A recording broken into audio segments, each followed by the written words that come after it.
Corona ආසාදනය වීම හේතුවෙන් පුද්ගලයන් 669 දෙනෙකු රෝහල්ගතව ප්‍රතිකාර ලබනවා. කොරෝනා බවට සැක සහිතව වෛද්‍ය අධීක්ෂණය යටතේ 107 දෙනෙකු ප්‍රතිකාර ලබන බවයි සෞඛ්‍ය අංශ සඳහන් කරන්නේ. කොරෝනා ආසාදනය වී සිටි පිරිසෙන් සුවය ලැබූ සමස්ත සංඛ්‍යාව 2035ක්. කොරෝනා ආසාදනය වී සිටි නාවික හමුදා සමාජිකයන්ගෙන් 903 දෙනෙකු පූර්ණ සුවය ලබා තිබෙනවා. තවදුරටත් ප්‍රතිකාර ලබමින් සිටින්නේ නාවික හමුදා සමාජිකයින් 3 දෙනෙකු පමණක් බවයි නාවික හමුදාව පවසන්නේ. කොරෝනා ව්‍යාප්තිය පාලනය සඳහා සෞඛ්‍ය අංශ උපදෙස් මාලාවක් නිකුත් කර තිබෙනවා. මුඛ ආවරණ පැළඳීම, හැකි සෑම විටකදීම දත් පිරිසිදු කිරීම, දුරස්ථ භාවය රැක ගැනීම ඇතුළු කරුණු ඊට ඇතුළත්. එහෙත් එම උපදෙස් පිළි නොගන්නා ආකාරයද ඇතැම් ස්ථානවලදී දැකගත හැකි වුණා.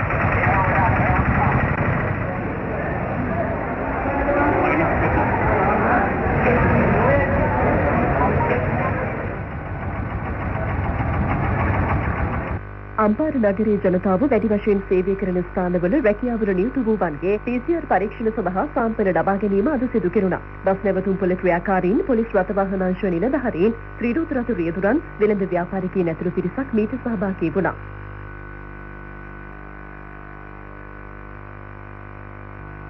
දෙහිඅත්ත කණ්ඩිය දියවිත්තිගම ප්‍රදේශයේ පුද්ගලයන් 150 දෙනෙකුගේ PCR පරීක්ෂණ සිදු කිරීමට අවශ්‍ය සාම්පල ලබා ගැනීමද අද සිදු කෙරුණා.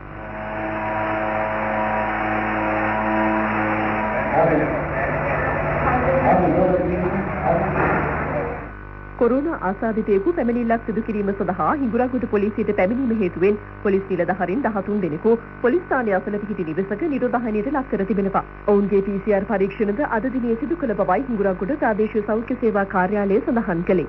කෙසේ නමුත් පොලිසිය තුළ රාජකාරී සාමාන්‍ය අයුරු සිදුවන බවයි හිඟුරක්ගොඩ පොලිස් ස්ථානාධිපති පොලිස් පරීක්ෂක බුද්ධික ගුණසේකර මහතා සඳහන් කළේ.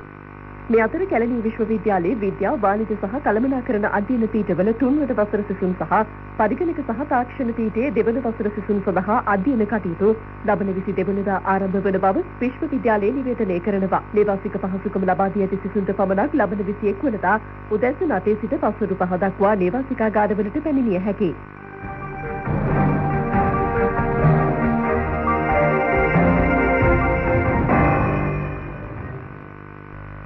මේ අතර කොරෝනා වෛරසයෙන් අහිමි වූ ජීවිත සංඛ්‍යාව ලක්ෂ 6 ඉක්මවා තිබෙනවා. පළමු ආසාදිතයා හමු වූ දිනේ සිට මේ දක්වා ලෝකයෙන් දෛනිකව වාර්තා වූ වැඩිම ආසාදිතයන් සංඛ්‍යාව ඊයේ වාර්තා වූ බවයි ලෝක සෞඛ්‍ය සංවිධානය නිවේදනය කළේ.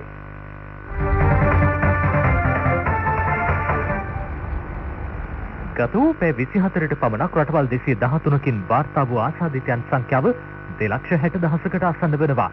දිනකට ආසාදිතයන් 2,50,000 ඉක්ම වූ ප්‍රථම වතාවද මේ බවයි එම සංවිධානයේ සඳහන් කරන්නේ.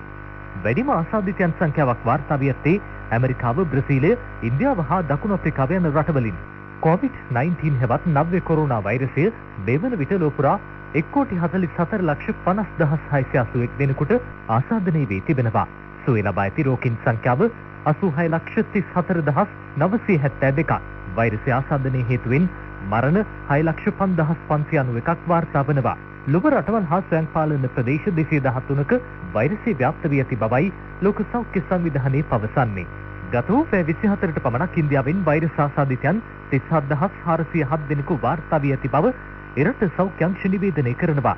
ඒ සමගම එරට සමස්ත ආසාදිතයන් සංඛ්‍යාව 10,75,000 ඉක්මවා ඇති බවයි වාර්තා වන්නේ. තත්ත්වය පාලනය කිරීම සඳහා නිසි පියවර කඩිනමින් ගැනීමට අදාළ අංශ වෙත උපදෙස් ලබා දී තිබෙනවා. කෙසේ වුවද වෛරස ව්‍යාප්තිය වේගවත් වීමත් සමගම ආර්ථික කටයුතු යලිත් වරක් අඩපණ වී ඇති බවයි එරට මාධ්‍ය සඳහන් කරන්නේ. ඇමරිකාවෙන් ඊයේ දිනය තුලදී වාර්තා වූ ආසාදිතයන් සංඛ්‍යාව 63,259ක්. මේ වන විට එරට සමස්ත ආසාදිතයන්ගේ සංඛ්‍යාව 38,00,000 ඉක්මවා තිබෙනවා.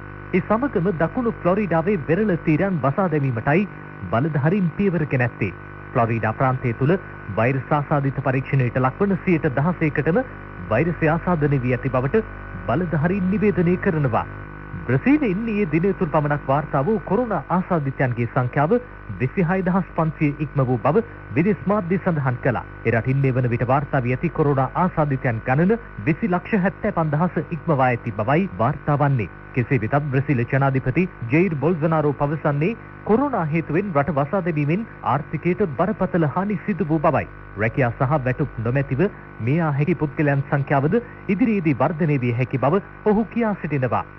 ඕස්ට්‍රේලියාවේ මෙල්බර්න් වැසියන් අනිවාර්යයෙන්ම මුහුණු ආවරණ පැළඳිය යුතු බව නගර බලධාරීන් නිවේදනය කරනවා.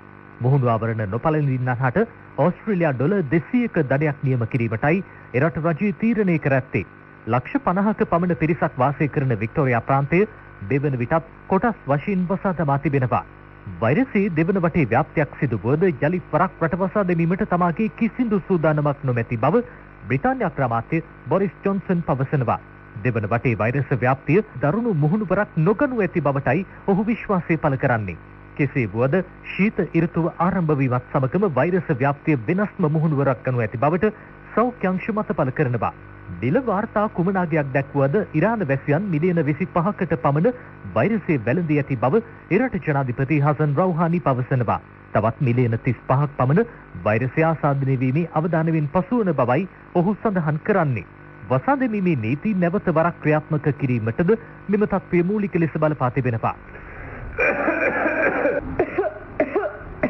කිවිසුම් යාමේ හා කැස්සේ ශබ්දයට අනුරූපව කොරෝනා වෛරසය හඳුනා ගැනීමට සමත් නව යෙදවුමක් නිර්මාණය කිරීමට ජර්මනී විද්‍යාඥයන් පිරිසක් සමත් වී තිබෙනවා. ආසාදිතයාගේ වයස, ස්ත්‍රී පුරුෂ භාවය හා සෞඛ්‍ය තත්ත්වය ස්වයංක්‍රීයව හඳුනා ගැනීමට මේට හැකියාව ඇති බවයි වාර්තා වන්නේ. ගත වූ පැය 24 තුළ නව යෙදවුම මිලියන 6.5ක් පරිශීලනය කර තිබෙනවා.